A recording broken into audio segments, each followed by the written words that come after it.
యాక్చువల్గా ఇంతకుముందు మనం నోమ్ చోమ్స్కీ గురించి మరియు దాని గురించి పియాజే సంజ్ఞానాత్మక సిద్ధాంతం గురించి తెలుసుకున్నాం. ఇప్పుడు వచ్చేసి కోల్బర్గ్ నైతిక వికాస సిద్ధాంతం గురించి తెలుసుకుందాము. ఇక్కడ వచ్చేసి నైతికతను ఇంగ్లీష్లో మోరల్ అని అంటారు. అని అంటే ఒకటి తప్ప లేకపోతే కరెక్ట్ అనే దాన్ని నైతిక సిద్ధాంతం అని అంటారు. ఈ సిద్ధాంతంలో ఏం చేస్తాడంటే కోల్బర్గ్ అనే అతను అమెరికాకు చెందిన శాస్త్రవేత్త. ఇతను ఏం చేస్తాడనంటే మామూలుగా ఒక 10 మంది స్టూడెంట్స్ని తీసుకుని వాళ్ళకు ఒక సిచ్యువేషన్ని క్రియేట్ చేసి వాళ్ళు ఎలా రెస్పాన్స్ ఇస్తున్నారు అనే దాన్ని చూసి మనకి ఈ సిద్ధాంతాన్ని ప్రతిపాదించిండు. యాక్చువల్గా ఈ సిద్ధాంతంలో ఏముంటుందనంటే మామూలుగా 3 స్టేజెస్ మరియు 6 ఉపస్థాయిలు ఉంటాయి. ఫస్ట్ స్టేజెస్ వచ్చేసి పూర్వ సాంప్రదాయక స్థాయి, సెకండ్ స్టేజ్ వచ్చేసి సాంప్రదాయక స్థాయి, మూడోది వచ్చేసి ఉత్తర సాంప్రదాయక స్థాయి. ఈ స్టేజెస్ని ఎలా డివైడ్ చేసిందనంటే 10 మంది స్టూడెంట్స్ని తీసుకొని అతను ఒక సన్నివేశాన్ని రియల్ ఇన్సిడెంట్ని మామూలుగా బేస్ చేసుకొని చెప్తాడు. ఏం చెప్తాడనంటే తన వైఫ్కి క్యాన్సర్ వచ్చిందని, తాను ఒక ఇంజెక్షన్ ఇస్తేనే బతుకుతుందని చెప్తాడు. ఆ ఇంజెక్షన్ కాస్ట్ 1000 రూపాయలు అని అనుకుంటే దాన్ని షాప్ అతను 20 టైమ్స్ ఎక్కువ చేసి చెప్తాడు. సో అతని దగ్గర కొనడానికి డబ్బులు ఉండవు. అతను చాలా ట్రై చేస్తాడు కొనడానికి, కానీ అతని దగ్గర డబ్బులు అనేటివి సరిపోవు. సో అతను ఎంతోమందిని అప్పు అడుగుతాడు, కానీ డబ్బు అనేది అంతా అరేంజ్ కాదు. అరేంజ్ కాని టైంలో లాస్ట్కి మెడికల్ షాప్ను క్లోజ్ చేసిన తర్వాత ఆ ఇంజెక్షన్ని దొంగిలించి వాళ్ళ వైఫ్కి ట్రీట్మెంట్ చేస్తాడు. సో దానివల్ల వాళ్ళ వైఫ్ బతుకుతుంది. ఈ సిచ్యువేషన్ని యూజ్ చేసుకొని పిల్లల్ని క్వశ్చన్స్ అడుగుతారు. అతను చేసింది తప్ప లేకపోతే కరెక్టా అనేది క్వశ్చన్స్ అడుగుతారు. సో ఇది వచ్చేసి మనకి నైతిక వికాస సిద్ధాంతంలో ఉపయోగించిన ఒక ఇన్సిడెంట్. ఇందులో పూర్వ సాంప్రదాయక స్థితిలో ఫస్ట్ స్టేజ్ వచ్చేసి 4 నుంచి 10 సంవత్సరాల వరకు ఉండే పిల్లల యొక్క మానసిక స్థితి కానీ నైతికత కానీ వాళ్ళలో ఎలా ఉంటుందనేది ఇక్కడ చూడవచ్చు. ఇక్కడ శిక్ష విధేయత ఓరియంటేషన్ లేదా పనిష్మెంట్ మెథడ్ అని అంటారు. అని అంటే కొంతమంది పిల్లలు అమ్మ చెప్పింది లేకపోతే కొడుతుంది అనే భయంతో ఉంటారు. సో ఆ భయం వల్ల పనులు చేయడాన్ని శిక్షా విధేయత సిద్ధాంతంగా చెప్పుకోవచ్చు. తర్వాత సెకండ్ స్టేజ్ వచ్చేసి సహజ సంతోష అనుసరణ లేదా బహుమతి. అని అంటే ఒక పిల్లవానికి ఇంటికి వచ్చిన వాళ్ళు ఒక 10 రూపీస్ ఇచ్చేసి ఒక పని చేయమని అంటే పని చేయడం కానీ, ఒక 10 రూపాయలు ఇచ్చేసి షాప్కి వెళ్ళేసి ఒక 2 రూపీస్ను ఉంచుకో అని అంటే ఆ బహుమతి అనేది వస్తుందని ఉంచుకోవడం కానీ, ఇది సహజ సంతోష అనుకరణ సిద్ధాంతం. లేకపోతే క్లాస్లో ఫస్ట్ వస్తే మీకు గిఫ్ట్స్ ఇస్తామనడం కానీ, ఇలా వచ్చేదాన్ని సహజ సంతోష అనుసరణ అని చెప్పుకోవచ్చు. తర్వాత వచ్చేసి సాంప్రదాయక స్థాయి 3వ దశ, మంచి బాలుడు లేదా మంచి బాలిక, గుడ్ గర్ల్. అని అంటే క్లాస్లోకి ఫస్ట్ రావడం కానీ, ప్రతి ఒక్కరు చెప్పింది వినడం ద్వారా కానీ, అందరు చెప్పింది పాటించడం కానీ, వాళ్ళు మంచి బాలుడు లేదా మంచి బాలిక అనిపించుకోవడానికి చూస్తూ ఉంటారు. సో ఈ స్టేజ్ వచ్చేసి మంచి బాలుడు లేదా మంచి బాలిక స్థాయి అని అంటారు. ఇది 3వ స్టేజ్, సాంప్రదాయక స్థాయి.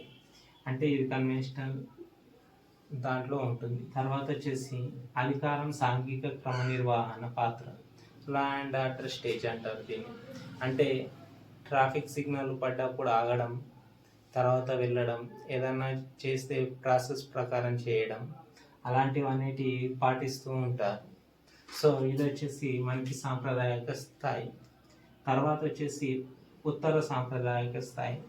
ఉత్తర సాంప్రదాయక స్థాయిలో ఒప్పందాలు, హక్కులు అనేది ఉంటుంది, సోషల్ కాంట్రాక్ట్. 5వ స్టేజ్ వచ్చేసి ఇందులో ఏంటిదనంటే మెర్సీ కిల్లింగ్ని మనం ఎగ్జాంపుల్గా తీసుకోవచ్చు. అని అంటే ఒక అతనికి క్యాన్సర్ వచ్చినప్పుడు అతనికి మొత్తం నడవలేడు, అంటే బతుకున్నా ఒకటే లేకపోయినా ఒకటే అనే స్టేజ్లో ఉంటాడు. అతనికి మెర్సీ కిల్లింగ్ అని అంటే బలవంతంగా చంపేయడం అనేది మెర్సీ కిల్లింగ్ అంటారు. సో దాన్ని కొంతమంది ఓకే అంటారు. సో వాళ్ళందరూ ఓకే అనే స్టేజ్ వాళ్ళందరూ 5వ స్టేజ్లో ఉన్నట్టు. సో 6వ స్టేజ్కి వచ్చేసి విశ్వజనీన నైతికత సూత్రం లేదా అంతరాత్మత సిద్ధాంతం, యూనివర్సల్ ఎథికల్ సిద్ధాంతం. అంటే ఈ మెర్సీ కిల్లింగ్ని వాళ్ళు ఒప్పుకోరు. 6వ స్టేజ్లో ఉన్న వాళ్ళు అంటే వాళ్ళకు స్వతంత్ర ఆలోచనలు పెరుగుతాయి, చేసే తప్ప కాదా అనేది తెలుస్తుంది, కొత్త విధానాలన్నిటి అనుసరిస్తారు, అన్వేషాత్మకంగా ఉంటారు. సో ఇది వచ్చేసి మనకి కోల్బర్గ్ నైతిక వికాస సిద్ధాంతానికి ఉదాహరణ. సో మీ అందరికి అర్థమైనట్టుగా పూర్వ సాంప్రదాయక స్థాయి, సాంప్రదాయక స్థాయి, ఉత్తర సాంప్రదాయక స్థాయి. ఒక 10 మంది స్టూడెంట్స్ని తీసుకొని చేయడం ద్వారా ఇది అనేది అతను ప్రతిపాదించడం జరిగింది.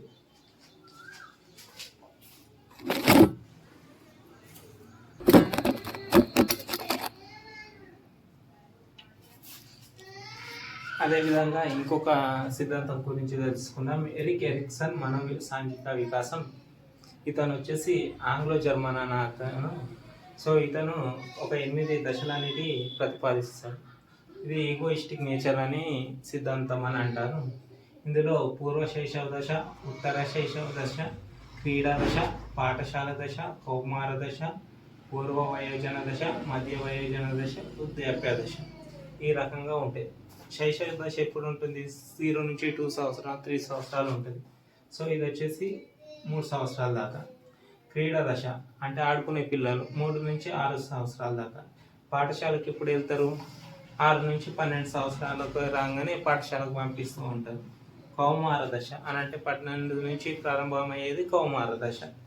తర్వాత వయోజన దశ అనేది 20 నుంచి 60 దాకా ఉంటుంది. సో దీన్ని 2గా విడగొట్టిండ్రు అన్నట్టు. తర్వాత వృద్ధాప్య దశ 60 సంవత్సరాలు పైబడిన దశ. ఇది అర్థమైంది. ఇక్కడ వచ్చేసి పూర్వ శైశవ దశలో ఎలా ఉంటుందంటే పిల్లలకి నమ్మకం ఉంటుంది. ఒక నమ్మకం ఏంటిదానంటే అమ్మ వాళ్ళు, నాన్న వాళ్ళు నా చుట్టూ ఉన్నారనే నమ్మకం అనేది వాళ్ళకు ఉంటుంది. పూర్వ శైశవ దశలో వాళ్ళకి ఒక నమ్మకం కానీ ఉంటుంది. ఒకవేళ లేకపోతే నాకు ఎవరు లేరు అనే అపనమ్మకం కూడా వస్తుంది. ఈ నమ్మకం వలన వీళ్ళకి ఆశ అనే లక్షణం ఏర్పడుతుంది. వీళ్ళు ఉన్నారు అనే నమ్మకం వల్ల ఆశ అనే లక్షణం ఏర్పడుతూ ఉంటుంది. తర్వాత ఉత్తర శైశవ దశలో 3 సంవత్సరాల పిల్లలు వచ్చేసి స్వయం ప్రతిపత్తి లేకపోతే సిగ్గుపడడం లాంటివి చేస్తూ ఉంటారు. అని అంటే ఈ పని చేస్తే ఎవరేమనుకుంటారో అన్న దాన్ని సిగ్గు అని అనుకుంటారు. దీనివల్ల ఏమైపోతుందంటే మనోబలం అనేది పెరగడం కానీ తగ్గడం కానీ జరుగుతుంది. తర్వాత చొరవ లేదా అపరాధం వచ్చేసి మనకి క్రీడా దశలో ఇంట్లో ఉండి అమ్మకి సాయం చేయడానికి చొరవ చూపడం కానీ, ఒకవేళ చేయకపోతే ఏం చేయలేనన్న ఫీలింగ్ రావడం ద్వారా కానీ ఒక లక్ష్యం అనేది ఏర్పడుతూ ఉంటుంది. చొరవ అంటే అమ్మకి హెల్ప్ చేయడం కానీ అట్లా 3 to 6 years వాళ్ళు. పాఠశాల దశ అంటే శ్రమశీలత అని అంటే స్కూల్కి వెళ్ళడానికి సంసిద్ధం అవ్వడం కానీ, శ్రమ పడడం కానీ, వెళ్ళకపోతే ఏమవుతుందో అని ఇది ఏర్పడుతుంది. దీన్ని మనం సామర్థ్యంగా పేర్కొనవచ్చు. తర్వాత 12 నుంచి 30 దాకా అసలు ఏం చేయాలో వాళ్ళకి అర్థం కాదు. అంటే మనం ఆల్రెడీ కౌమార దశ గురించి చెప్పుకున్నప్పుడు సందిగ్ధ దశ, వాళ్ళు ఏం చేయాలో వాళ్ళకి అర్థం కాదు. ఒక సందిగ్ధ దశలో ఉంటారు. వాళ్ళ పాత్రకు అనేది గుర్తింపు ఉండదు, గుర్తింపు కోసం పోరాడుతూ ఉంటారు అనేది మనం ఆల్రెడీ చెప్పుకుంటాం. ఇలా చేయడం ద్వారా వాళ్ళ మీద విశ్వసనీయత అనేది పెరుగుతూ ఉంటుంది. ఇది వచ్చేసి విశ్వసనీయత. తర్వాత వయోజన దశ 20 నుంచి 30 సంవత్సరాల దాకా ఉంటుంది. ఇందులో సాన్నిహిత్యం అని అంటే ఫ్రెండ్స్తో కలిసి ఉండడం చేయడం కానీ, కొందరు ఏకాంతంగా ఉంటారు. దీంట్లో మనకి ప్రేమ అనే లక్షణం ఏర్పడుతూ ఉంటుంది. అంటే విద్యార్థుల మధ్య ప్రేమ కానీ అలా అన్నట్టు.